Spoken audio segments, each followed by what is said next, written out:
잠들기 전 듣는 이야기. 탐관오리와 억울한 누명을 쓴 딸.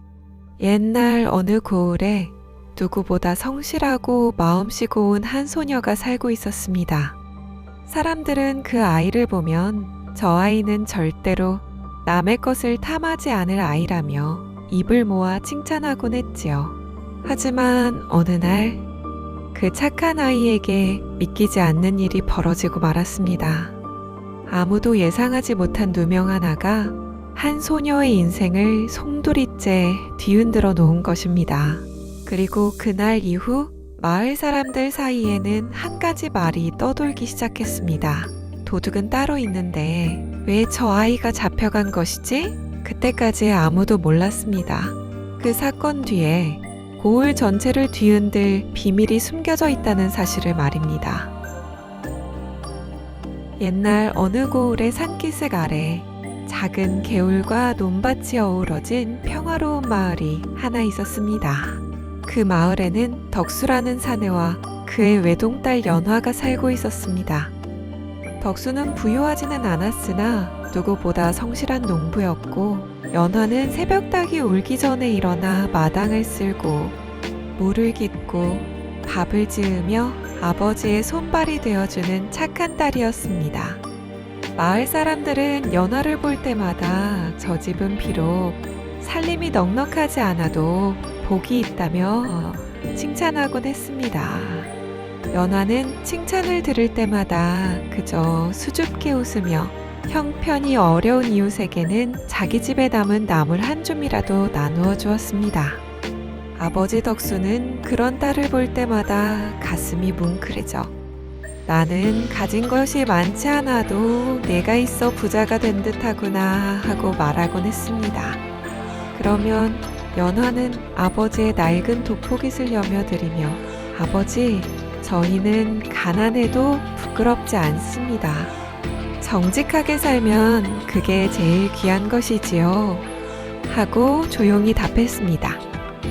그 고을은 몇 해 전까지만 해도 살기 좋은 곳으로 이름이 나 있었습니다. 세금이 지나치지 않았고 관리가 백성의 어려움을 귀담아 들었기에 흉년이 들어도 서로 기대어 견딜 수 있었습니다. 그러나 어느 해봄, 이전 사또가 물러가고 새 사또가 부임해 오면서 마을의 공기는 조금씩 달라지기 시작했습니다. 새로운 사또의 이름은 조만석이었는데 그는 처음 부임하던 날만 해도 매우 온화한 얼굴로 백성 앞에 서서 나는 백성을 자식처럼 여기겠노라. 억울한 일이 없는 고을을 만들겠노라 말하였습니다.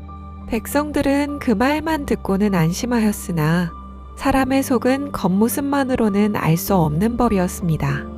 조만석은 겉으로는 근엄하고 점잖은 자였으나 속으로는 재물을 무척 탐하는 자였습니다.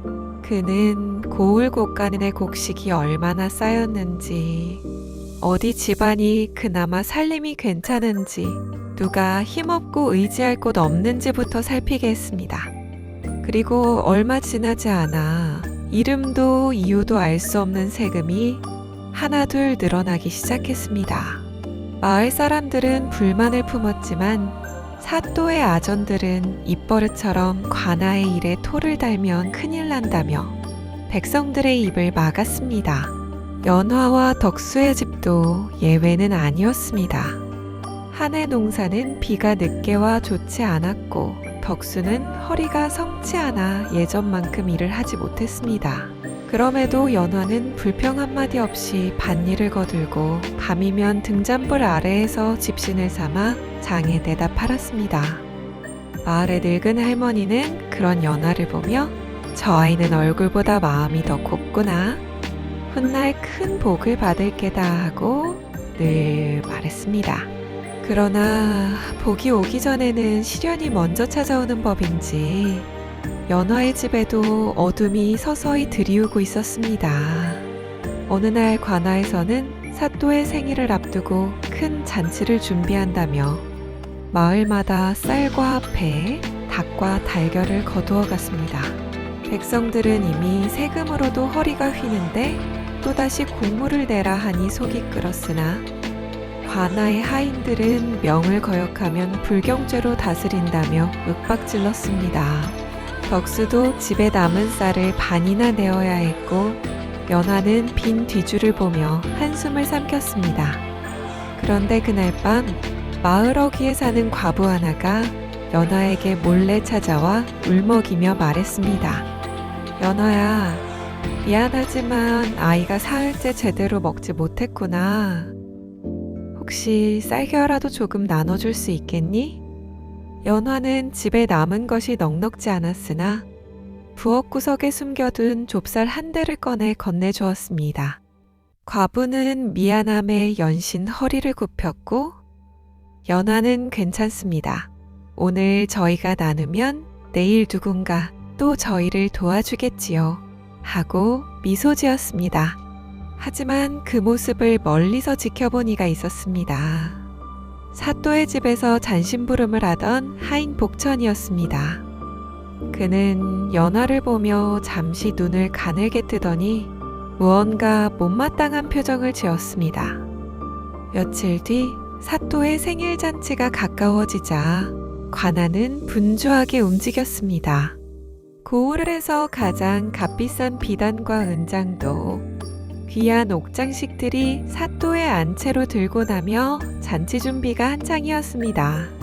그런데 잔치를 하루 앞둔 밤 관아에서 큰 소란이 일어났습니다. 사또가 가장 아끼던 옥비녀 하나와 은으로 만든 봉황 장식이 감쪽같이 사라졌다는 것이었습니다.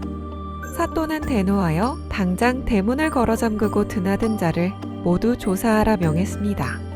하인과 아전들이 안채와 부엌, 행랑채를 샅샅이 뒤졌지만 물건은 보이지 않았습니다. 바로 그때 한 하인이 사또 앞에 나아가 떨리는 목소리로 고했습니다. 소인이 들은 바로는 오늘 낮에 장에 다녀오던 연화라는 계집이 관아 뒤편을 서성였다고 합니다. 사또는 눈을 번뜩였습니다. 연화라 하였느냐? 그 집은 형편이 궁핍하다 들었다. 궁한 자가 욕심을 품는 법이지. 그리하여 그날 밤 아무런 준비도 없이 연화의 집 문이 거칠게 두드려졌습니다. 덕수가 문을 열자 관아 아전들이 들이닥쳐 집안을 헤집기 시작했습니다. 연화는 무슨 일입니까 하고 놀라 묻기도 전에 한 아전이 다짜고짜 그녀의 이불 보자기를 풀어 헤쳤고 그 안에서 반짝이는 은장식 하나가 떨어졌습니다. 덕수와 연화는 그 자리에서 얼어붙고 말았습니다. 처음 보는 물건이었기 때문입니다. 아전은 기다렸다는 듯 소리쳤습니다. 여기 있구나. 감히 관아의 귀한 물건을 훔쳐 숨겨두다니. 덕수는 아니요. 그럴 리 없습니다. 저것은 우리 집 물건이 아닙니다. 누군가가 꾸민 짓입니다 하며 무릎을 꿇었지만 아전들은 그의 말을 들으려 하지 않았습니다. 연화 역시 저는 가져온 적이 없습니다. 오늘 장에도 다녀오지 않았습니다. 제발 믿어주십시오 하고 울먹였으나 그들은 이미 죄인을 다루듯 연화의 두 팔을 붙들었습니다. 덕수는 딸을 감싸려다 땅에 밀쳐졌고 연화는 차가운 밤공기 속에서 맨발로 끌려갔습니다. 마을 사람들은 문틈으로 그 광경을 지켜보며 수군거렸습니다. 평소 착하던 아이가 어찌 그런 짓을 했을까 하는 말도 있었고 설마 그럴 아이가 아니라는 말도 있었으나 아무도 선뜻 나서지 못했습니다. 권력이 두려웠기 때문입니다. 관아의 차가운 방 안에 갇힌 연화는 밤새 떨며 자신이 왜 이 지경이 되었는지 알지 못했습니다. 날이 밝자 사또 조만석은 연화를 마당 한가운데 세워놓고 죄를 자백하라고 윽박질렀습니다. 연화는 두 손을 모아 저는 결코 훔치지 않았습니다. 제 목숨을 걸고 맹세합니다 하고 외쳤습니다. 그러나 사또는 비웃듯 코웃음을 쳤습니다.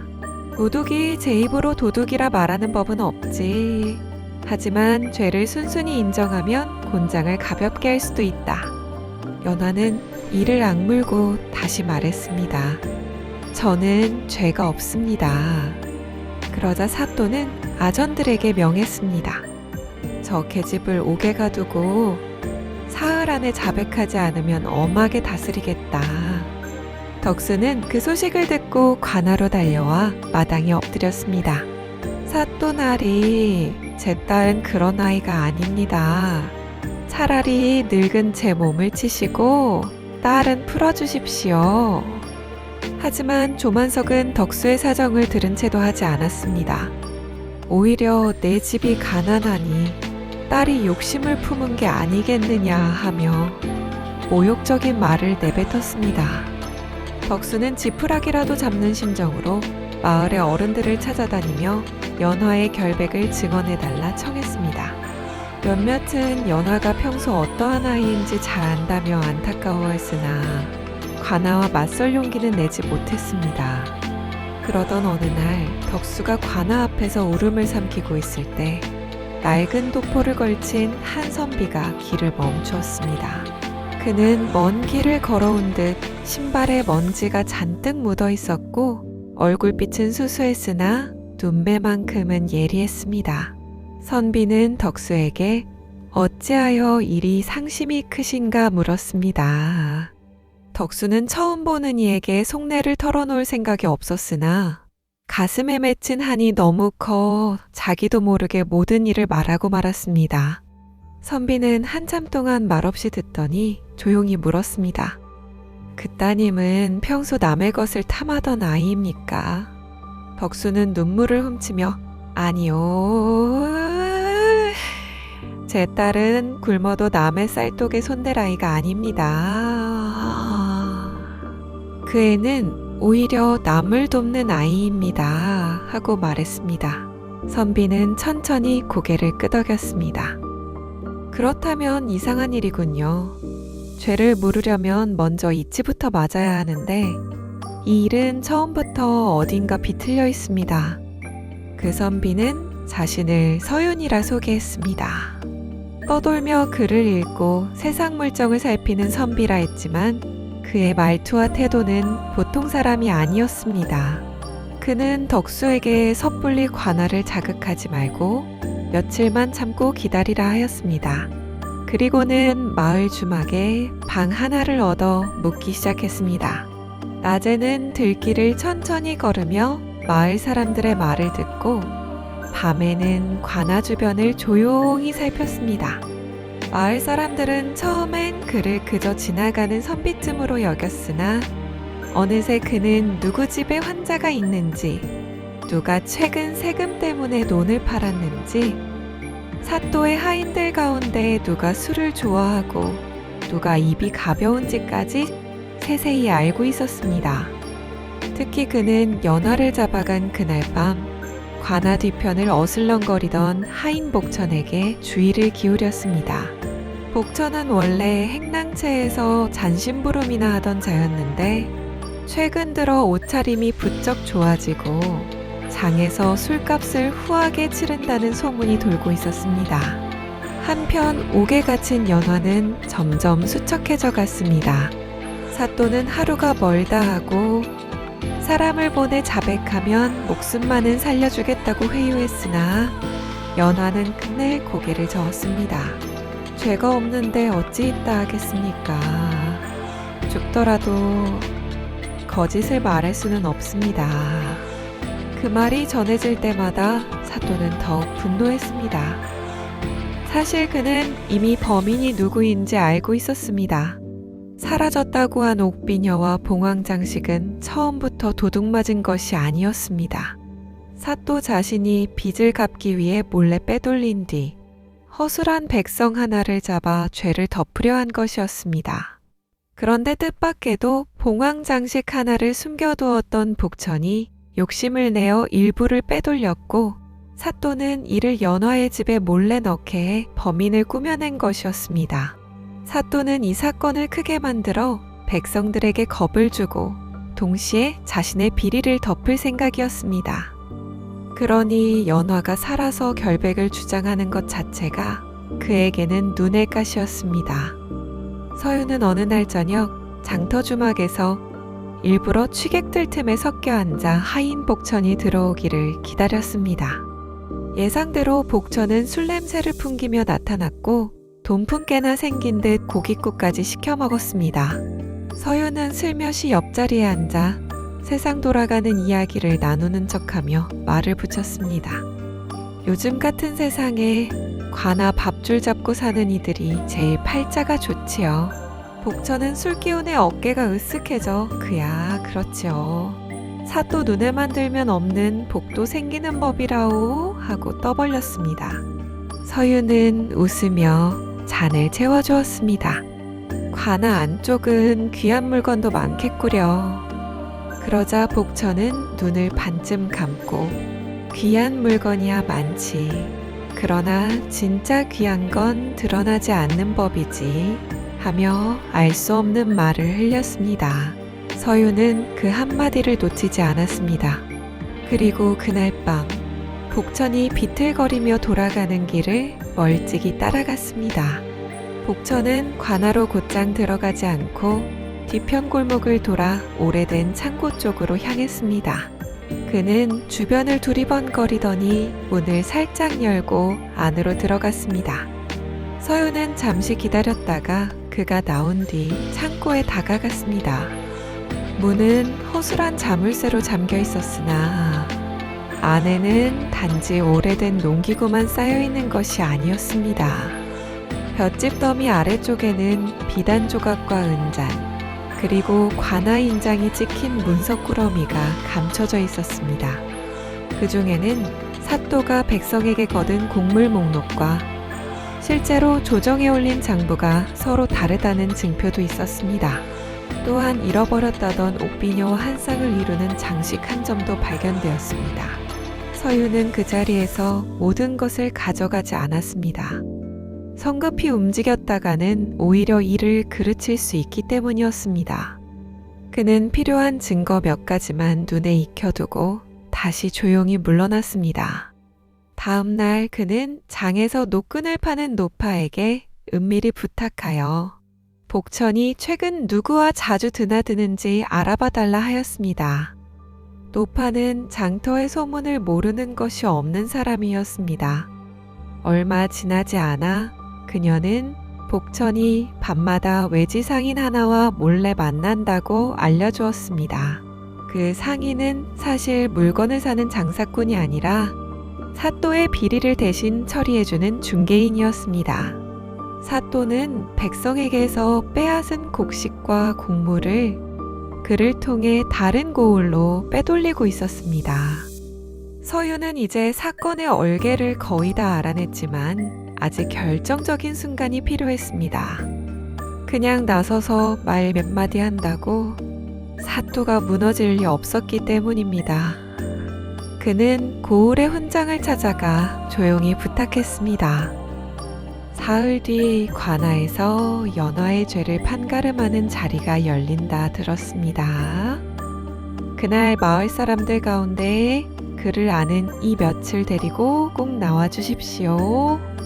또한 예전 사또 때 쓰던 장부를 지닌 사람이 있다면 함께 데려와 주십시오. 훈장은 처음엔 머뭇거렸으나 서윤의 차분한 눈빛에서 묘한 믿음을 느끼고는 고개를 끄덕였습니다. 사흘이 지나자 관아 마당에는 사람들로 작은 인파가 모였습니다.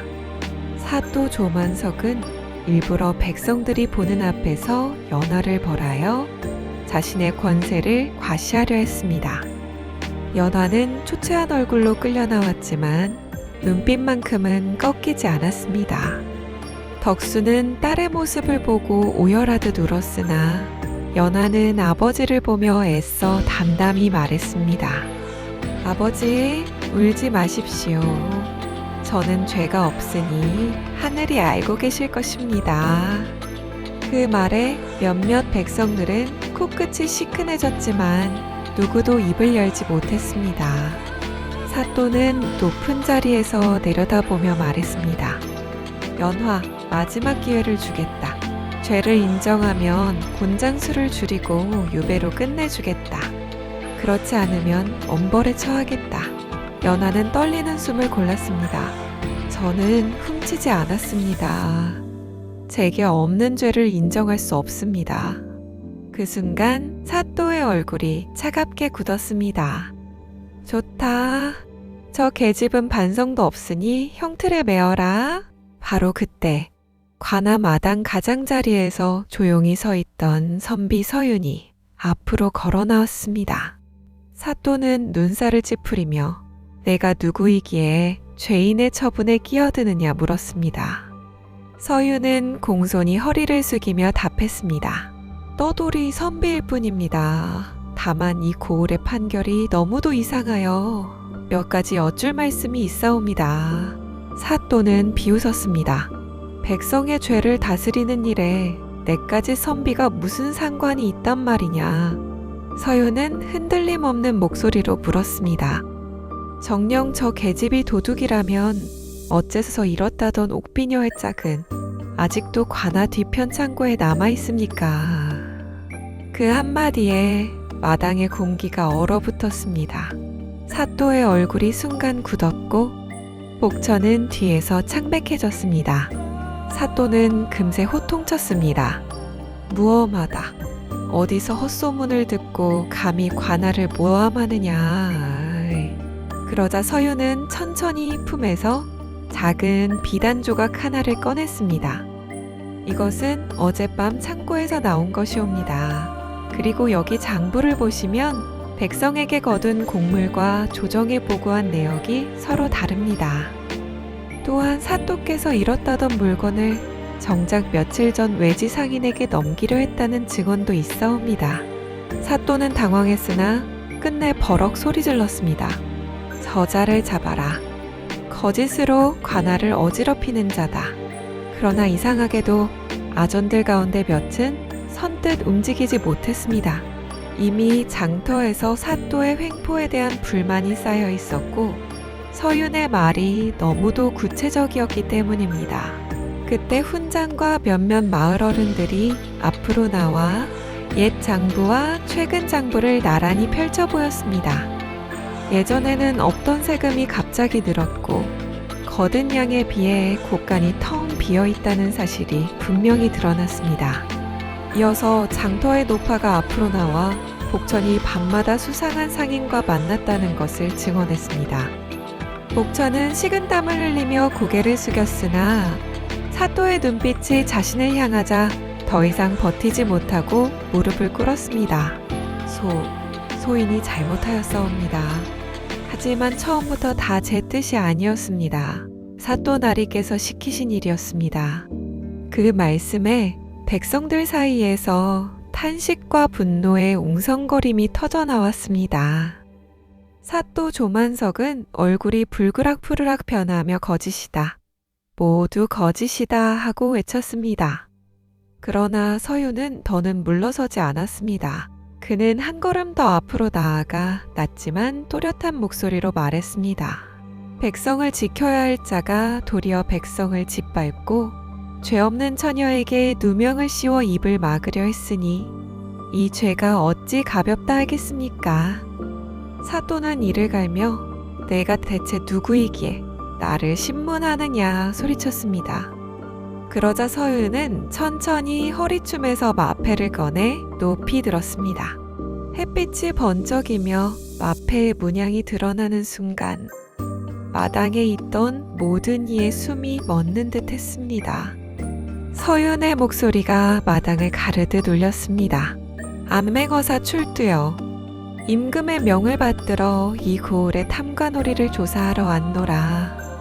그 말이 끝나자마자 숨죽이고 있던 수행원 둘이 군관의 차림으로 앞으로 나섰고 그들은 이미 관아 바깥을 장악하고 있었습니다. 백성들은 그제야 자신들의 눈앞에 있던 초라한 선비가 암행어사였음을 알고 크게 술렁였습니다. 덕수는 믿기지 않는 듯 멍하니 서 있다가 그 자리에 주저앉아 눈물을 터뜨렸고 연하는 떨리는 숨을 내쉬며 고개를 숙였습니다. 조만석은 끝까지 발악하며 모함이라 외쳤으나 어사는 냉정하게 명했습니다. 조만석을 포박하라. 하인복천도 함께 가두고 창고의 물품과 장부를 모조리 조사하라. 또한 억울하게 옥에 가둔 연하는 즉시 풀어주어라. 군관들이 사또의 팔을 붙들자 그제야 조만석은 무너져 내리듯 힘을 잃었습니다. 평소 그를 떠받들던 아전들조차 이제는 감히 눈을 마주치지 못했습니다. 연화의 결박이 풀리고 덕수가 달려와 딸을 끌어안았습니다. 덕수는 미안하다. 아비가 힘이 없어 너를 지키지 못했구나 하고 흐느꼈고 연화는 오히려 아버지의 등을 토닥이며 괜찮습니다 아버지. 이제 끝났습니다 하고 말했습니다. 그러나 어사는 거기서 일을 끝내지 않았습니다. 그는 마을 사람들을 모두 모아놓고 지금껏 부당하게 거두어간 세금과 곡물의 내역을 하나하나 확인하게 했습니다. 숨겨진 곳간에서는 곡식과 배, 기름과 돈주머니가 쏟아져 나왔고 그것은 대부분 백성에게서 빼앗은 것들이었습니다. 어사는 말했습니다. 이는 모두 본래 백성의 것들이니 다시 제 주인에게 돌려주어야 한다. 며칠 동안 관아 앞마당에서는 빼앗겼던 재물을 되찾는 사람들의 줄이 이어졌습니다. 굶주리던 과부는 쌀자루 하나를 돌려받고는 눈물을 흘렸고 병든 노모를 둔 사내는 빼앗겼던 약값을 되찾아 연신절을 했습니다. 마을 사람들은 연화를 볼 때마다 미안하다며 고개를 숙였습니다. 처음에 의심했던 이들도 있었기 때문입니다.